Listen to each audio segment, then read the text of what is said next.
Hi, my name is Steven. I'm the founder of My Amazon Guy, and in this video, I'm going to be talking about trademarks. So, trademarks are a really important thing on Amazon, and it's been the case really for the past 3 years. They allow you to get brand registry. So, if you haven't obtained a trademark yet, and you're wondering where do you start, and you want to file it in the United States, I can walk you through that. So, we do sell this service, but in this video, I'm going to be explaining how to do it yourself if you feel inclined. But if you do want, you can hire us. Just go to myamazonguy.com/trademark-services. I'll have this link in the comments. All right. So first things first, when you're filing a trademark, the first thing you want to do is look it up on the USPTO website to figure out, has somebody else obtained this trademark?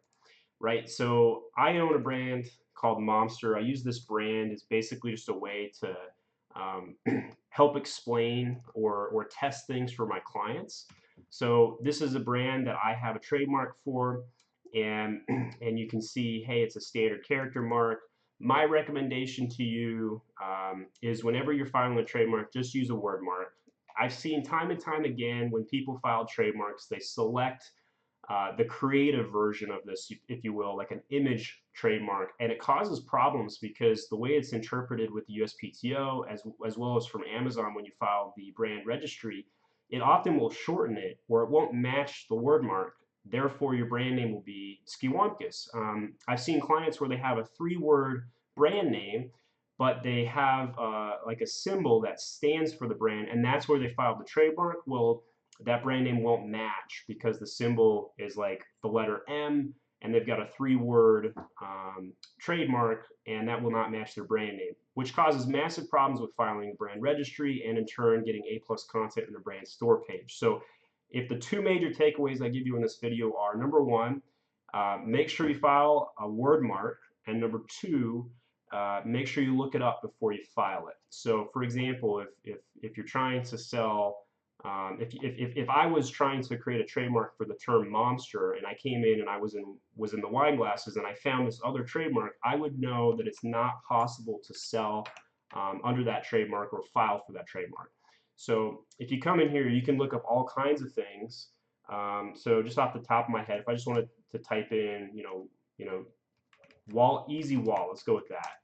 Haven't looked this up before. So you can see easy wallet with an easy go, easy wallet, no space, right? So clearly if I was going to try and trademark the term easy wallet, there would be problems unless I was using the word easy instead of easy.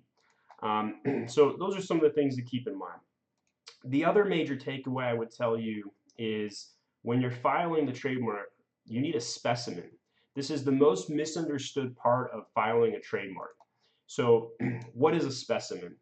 Basically, it's a version. I recommend taking a cell phone photo, ungraphically edited, and it's going to have your logo on top of your item.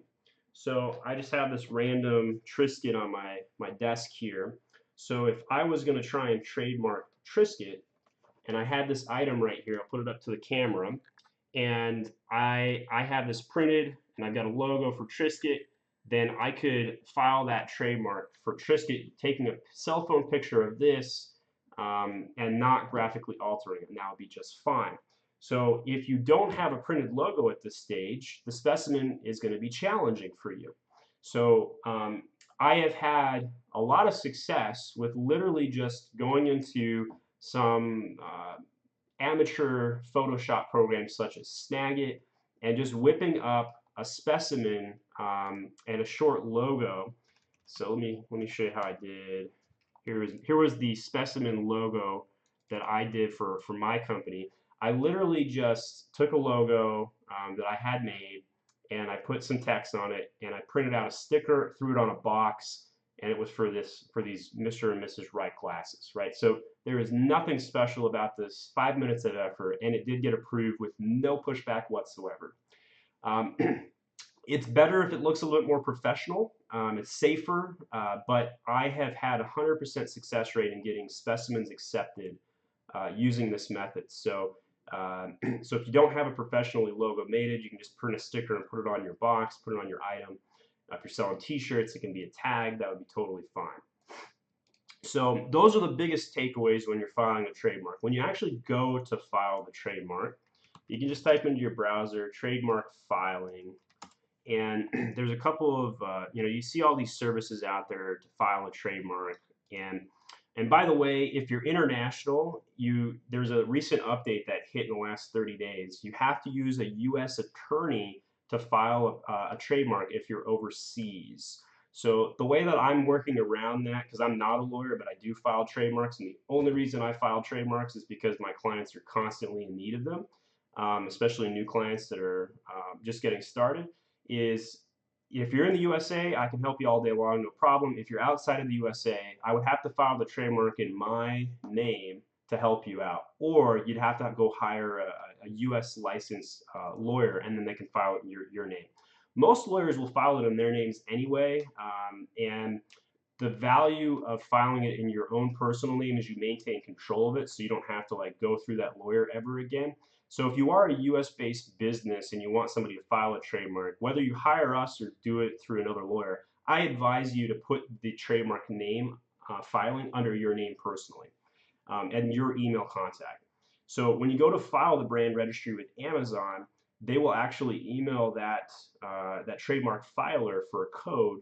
And if you if you hired this random lawyer, and then they just go MIA, good luck getting the code or getting the approval for your brand registry. So if you have it in your name, though, you're going to get the code yourself. You'll maintain all the control, all that information. So on the USPTO, which stands for the United States Patent and Trademark Office, you can see all this information on applying. This get basic information before applying, totally check it out. You're going to spend an hour or two doing this, so if your time is valuable, hire somebody out, make sure it gets done right.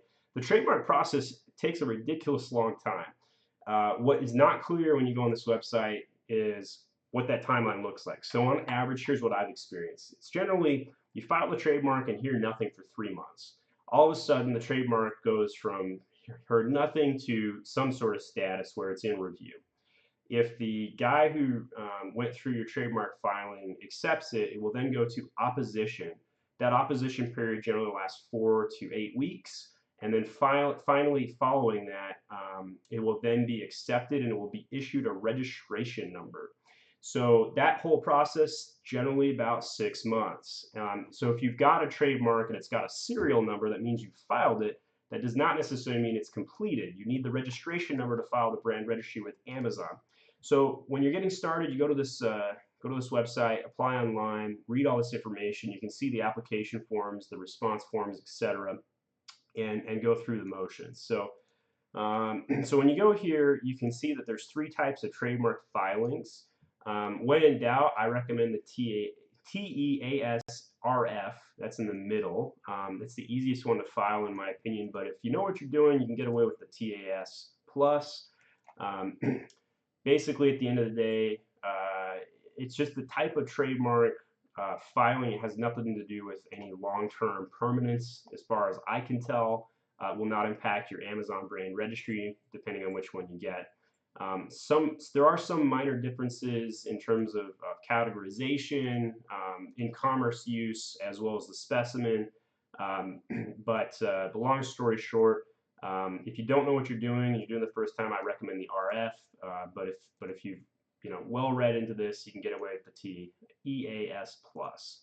So you can see here kind of what those differences are. So your next step, after you've read the tutorials and you've been through the information, is to go ahead and actually file it.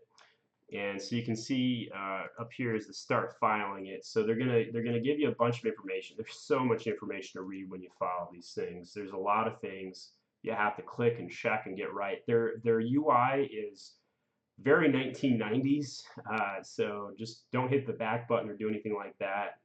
You do need to complete this in one sitting. Make sure you have an hour and a half. So once you start this form right here. So are you attorney? No, yes. Hit continue. And then here's where you can start to type in, okay, what is an owner of mark? You can figure all that out. Okay, is it going to be an individual? Is it going to be your company? Put that in there. Okay, the entity type, if you're putting it under your personal information, individual. If you own a corporation, put it under the corporation. Why would you do that? Well, if you're ever going to sell your business, you should definitely have the corporation own the trademark. So I had my corporation own my trademark. That way, if I ever sell a business, I can sell the trademark with it very easily. Having trademark is basically intellectual property, which does increase the value of your business big time, especially on Amazon. Put in your information. This is going to be the street address of the business, or if you're doing individual, and then and then the email address where you're going to be contacted. Website's not critical, but I do recommend filling it out. So I can't go any further on this without filling out some information, but basically the next steps, you'll then upload the specimen, you'll then you'll then sign your name and submit the paperwork. That's pretty much the rest of that process. So um, again, I'm the founder of My Amazon Guide. We do offer this as a service. I highly recommend it. I've had a lot of successful customers come in here, and we have a lot of information. Like what is a trademark? Should I trademark my brand name and my logo? How long does it last? All this information all in one place. This link will be in the description. Feel free to give it a read through, add any questions to the comments of the YouTube video. Happy to answer them, and wish you best of luck. Thanks, guys.